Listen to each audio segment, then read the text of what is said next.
As you can see from the title of today's video, we're going to do a little exercise called NHL Trade Deadline 2020 Deal or No Deal. We're going to take a look at an article from The Athletic by Pierre LeBrun where he played the role of GM and outlined 6 trades that he feels makes a lot of sense that we should see before the deadline. I'll give you the details of the trade, and I want you to leave comments down below to let me know if you would accept the deal or no deal. Coming up next.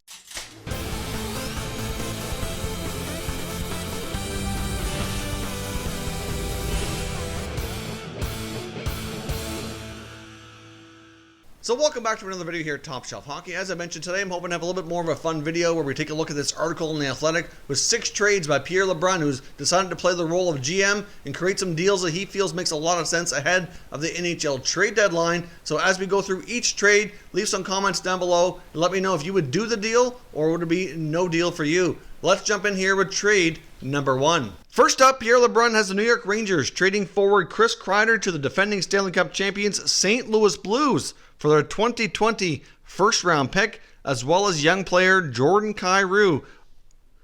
He also has the New York Rangers retaining 50% of Kreider's salary for the remainder of the season. Now, of course, as we know, the Blues are without Vladimir Tarasenko. He's likely not going to be returning before the end of the regular season, so they do have some flexibility to add another forward. I think Kreider would be a terrific fit. I would be a little cautious, though. I do think they're giving up quite a bit in this trade. Obviously, the New York Rangers retaining half of Kreider's salary.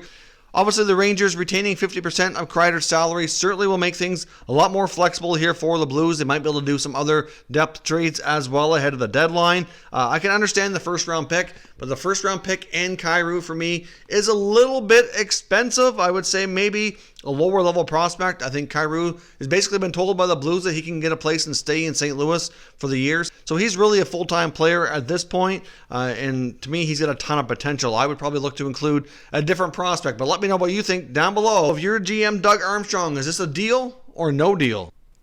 Next up, he has the Los Angeles Kings trading forward Tyler Toffoli to the Calgary Flames for a 2020 second-round pick, along with prospect Adam Ruzicka and a conditional 4th-round pick. The condition on the 4th-round pick is if Toffoli re-signs and remains with the Flames organization. Now, part of this deal also has the Kings retaining 30% of Toffoli's salary. Now, I do agree Toffoli's going to get moved. I think that's pretty much a given. I do think the Flames really should look to inquire on adding another top 6 forward. I think that would be a big deal. They really help them move things along. If they do go down the route of getting a winger that will allow Elias Lindholm to play more time at center ice, I do think that would be a wise move. I don't think the price tag here is too crazy high. A second-round pick and a prospect and a conditional extra pick if he re-signs, to me seems like a pretty reasonable trade. So if Rob Blake of the Los Angeles Kings is offering Toffoli to the Calgary Flames GM Brad Treliving for this offer, should he be saying deal or no deal? Next up, Pierre LeBrun has the Ottawa Senators trading a package of players to the Islanders, which includes center iceman Jean-Gabriel Pageau, who's having a breakout season, along with veteran defenseman Ron Hainsey, who's on a 1-year expiring contract.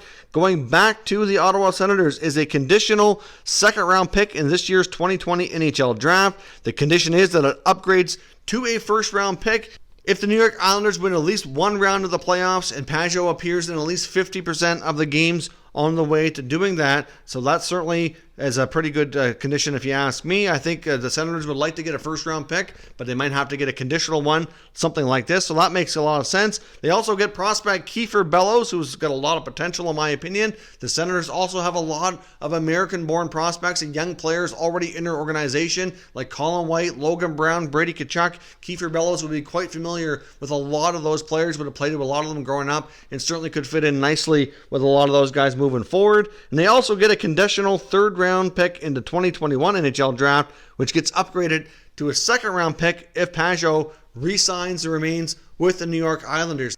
I think this trade makes a lot of sense for the Islanders. They get an extra depth defenseman to bolster the blue line, especially with having some injuries back there. That part makes sense. Hainsey's, certainly getting up there in years, but certainly can still log a lot of ice time. He's a smart defenseman with a lot of experience, and that can certainly help them in their locker room as well as on the ice. Pageau's a great addition, having a career year. It's debatable whether or not he re-signs with the Islanders or not, but either way, I think he'd be a nice addition. They could use some more scoring, and right now he's having a terrific offensive season, so that very well could be a good boost for them. So to me, I like this trade for both sides. I think it makes a lot of sense. But if you're GM Pierre Dorion, and this is what their offer is from the New York Islanders for Pageau and Hainsey, do you say deal or no deal? Next up, we have New Jersey Devils trading defenseman Sami Vatanen to the Carolina Hurricanes for a second-round pick, and he has the Devils retaining 30% of Vatanen's salary. Now, this is a pretty much a no-brainer in my opinion. The Carolina Hurricanes need to add a defenseman to replace Dougie Hamilton, who's out for the season. Vatanen can be a very similar type of player. He's an expiring contract. I don't think this price tag is too high. Certainly a second-round pick with some salary retained to me seems more than fair. I think if you're general manager Don Waddell and that's the asking price for Sami Vatanen, to me, you say that we have a deal. But of course, let me know what you think down below. Is Waddell going to accept this deal from the Devils, or is it going to be no deal? Next up, we have the Anaheim Ducks trading forward Ondrej Kase to the Boston Bruins for prospect Oscar Steen and a 2020 third-round selection. Now, it's been rumored for some time that the Bruins are going to be adding a forward. They'd like to move the David Backes contract. There's been rumors that the Ducks would certainly be willing to take on a toxic contract in exchange for some other assets. So I wouldn't be surprised if a deal like this did take place, but maybe it was a more elaborate deal with more pieces involved. But I know it's been rumored that the Bruins do have interest in Kase, which I can understand. I'm not really sure he's the exact right player that they need. I think they would go after Kase as more of a secondary piece, and they could also make a bigger acquisition and fit it all in under the cap, which I know would be challenging, but certainly not sure that this is the greatest deal for the Bruins.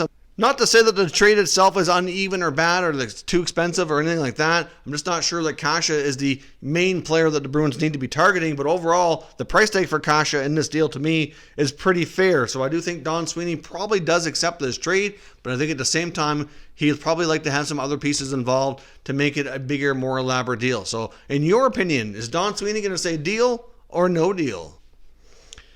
Now, lastly here, he has Alec Martinez of the Los Angeles Kings being traded to the Colorado Avalanche in exchange for a 2021 second-round selection and prospect Sampo Ranta.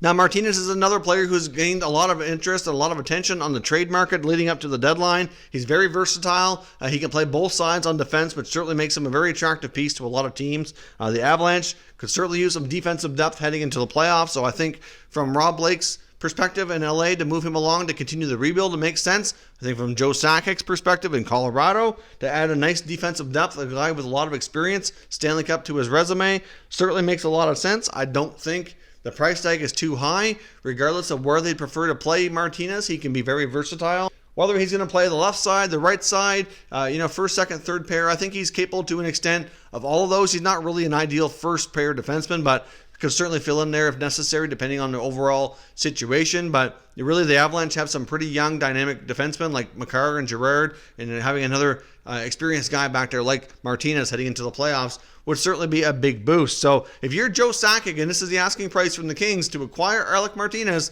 are you saying deal or no deal? So those are the 6 trades from Pierre LeBrun in this Athletic article. Of course, like I said, I want to know what your thoughts are on all these deals. So make sure you have left lots of comments down below and we can discuss further. If you're new to the channel, consider subscribing, turning on your notifications, as well as checking out our channel membership options. If you haven't already done so, I'd appreciate it if you did. Thank you very much for watching, and I will catch you next time.